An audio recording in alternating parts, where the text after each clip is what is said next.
दोस्तों नमस्कार, मैं मनोज कुमार शर्मा एक बार फिर आजाद हिंद न्यूज के लिए आपके बीच में। खबर जो अब तक आप तक ना पहुंची होगी, खबर जो दबा दी गई होगी, खबर जिस पर चर्चा ना हुई होगी, खबर वो जो हमारे और आपके जीवन से जुड़ी हुई है, खबर वो जो हमारे लोकतंत्र के साथ जुड़ी हुई है, खबर वो जो हमारे संविधान से जुड़ी हुई है, खबर वो जो देश में युवाओं के रोजगार से जुड़ी हुई है, खबर वो जो देश की अर्थव्यवस्था से जुड़ी हुई है। देश की अर्थव्यवस्था के बारे में बात करना आजकल के मीडिया ने छोड़ दिया है। मीडिया के पास सिर्फ एक ही काम है, उसका एक ही काम रह गया है कि सरकार की गिरती हुई साख को कैसे बचाया जाए। लेकिन इस साख को बचाने के चक्कर में बहुत सारी साख गिरने लगती है, जिसके कई मायने निकाले जाने लगते हैं। अंतर्राष्ट्रीय स्तर पर भारत की बदनामी का सिलसिला नहीं रुकता है।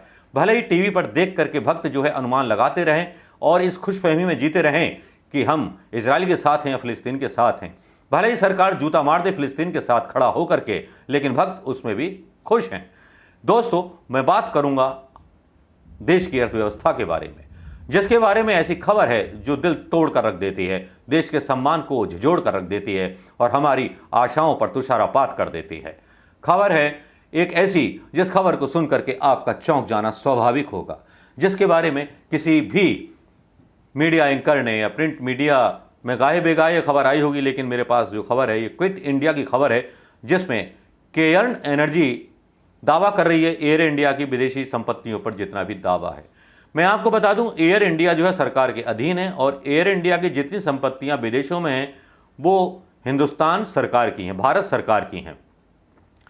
कई देशों में भारत सरकार की इन संपत्तियों पर कानूनी दावा ठोक दिया है, लेकिन हमारा 56 इंची साहिब जो है वो किसी गुफा में जाकर के भजन कीर्तन करने में मस्त है या फिर रमी खेलने में मस्त है अपने मोटा भाई के साथ। निर्मला सीतारमण भी कहीं गायब सी नजर आती हैं। लहसुन न खाने वाली सीतारमण मेरे ख्याल से हवाई जहाज भी नहीं चलाती होंगी, तो चिंता क्या एयर इंडिया की। एयर इंडिया को निजीकरण करने के लिए भारतीय जनता पार्टी और निजी परिसंपत्तियां बेचने में सबसे आगे रही है। इसका किसी से भी जो है कुछ भी छुपा हुआ नहीं है। हिंदुस्तान के हर व्यक्ति को पता है क्या क्या बेचा गया, क्या क्या बेचा नहीं गया। सोशल मीडिया पर हर हिंदुस्तान का वो आदमी जो सक्रिय है वो जानता है कि देश की सरकार किस तरह से काम कर रही है। लेकिन अब जो खबर आ रही है, जो क्विंट लिखता है कि दुनिया की 5वीं सबसे बड़ी अर्थव्यवस्था भारत की सरकारी संपत्तियां जब्त करने के लिए कंपनी कोर्ट में घसीट ले, तो ये एक अच्छी खबर नहीं होगी। देश की इसमें बदनामी होगी। हमारी इंटरनेशनल साख के लिए तो बिल्कुल नहीं, लेकिन केयर्न एनर्जी ने यही किया है। वो विदेशों में एयर इंडिया की संपत्तियों को हट जाने के रूप में पाना चाहती है। एयर इंडिया ही क्योंकि बाकी सरकारी संपत्तियों पर भी वो दावा ठोक रही है, तो फिर ये नौबत आखिर आई क्यों? भारत सरकार इस स्थिति से निकलने के लिए क्या कर सकती है? चलिए आइए जानते हैं। British oil company Cairn energy ने भारत सरकार की संपत्तियों को जब्त करने के लिए अमेरिका में एक कानूनी प्रक्रिया शुरू कर दी है। इसी के तहत 15 मई शुक्रवार को उसने न्यूयॉर्क अमेरिका के जिला कोर्ट में सरकारी उड़ान कंपनी एयर इंडिया की संपत्ति जब्त करने के लिए मुकदमा दायर कर दिया है। और ये मुकदमा किस बिना पर किया गया? केयर्न एनर्जी ने 2007 में अपनी भारतीय इकाई केयर्न इंडिया को सूचीबद्ध कराया था। 2011 में उसने कंपनी की 10% हिस्सेदारी अपने पास रख बाकी 90% हिस्सेदारी वेदांता लिमिटेड को बेच दी थी। मतलब पूरा टेक ओवर कर लिया था। इस इकाई को 10% अपने पास रखा, बाकी वेदांता लिमिटेड को बेच दिया गया। वेदांता लिमिटेड जानते हैं ना, हिंदुस्तानी एक हैं, समझ जाइए। इनकम टैक्स डिपार्टमेंट ने 2012 में नियमों में बदलाव कर बैक डेट से टैक्स लगाते हुए 2015 में कंपनी से 10,247 करोड़ का पूंजीगत लाभ कर मांगा। सरकार ने इसकी वसूली के लिए वेदांता में केयर्न के 5% हिस्सेदारी बेच दी और 1140 करोड़ रुपए का लाभांश और 1590 करोड़ का टैक्स रिफंड भी जब्त कर लिया।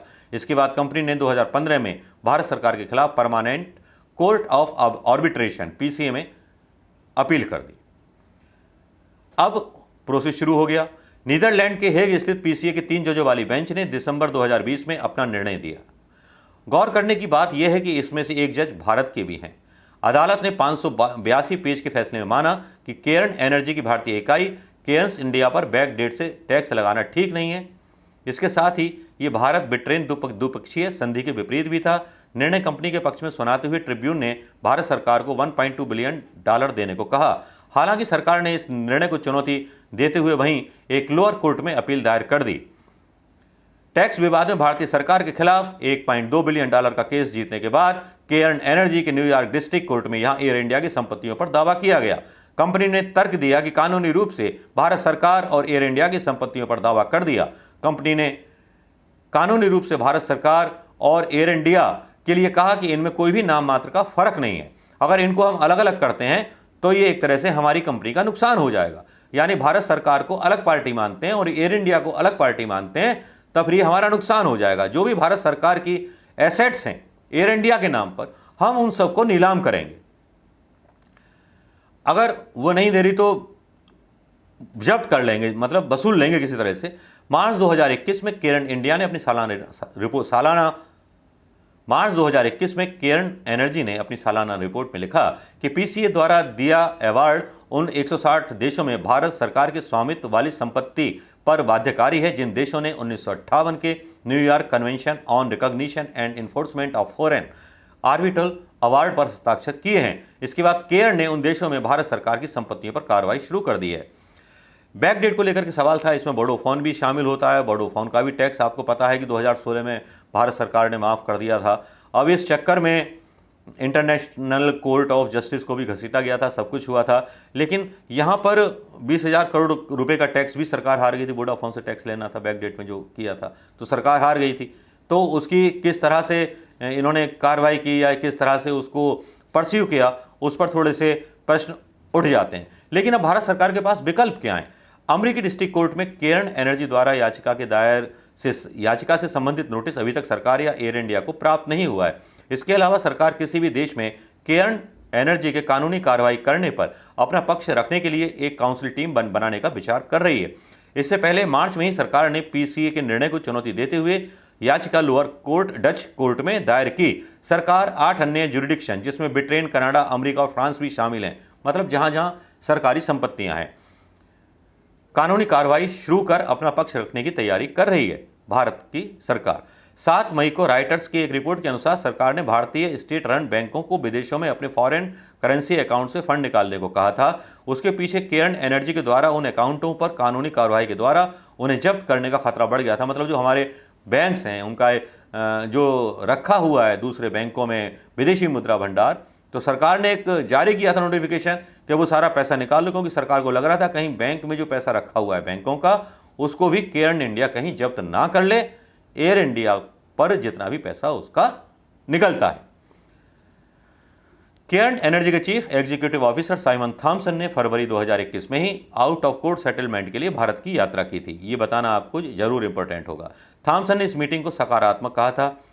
अब सकारात्मक है या नकारात्मक है, इस पर अगला खुलासा नेक्स्ट वीडियो पर होगा दोस्तों। जब तक इंतजार कीजिए, तब तक सोचिए और जानिए कि कोरोना बीमारी के टेलर में या उस भय में कितनी सारी चीजें देश के हाथ से फिसलते जा रही हैं। दोस्तों नमस्कार, जय हिंद।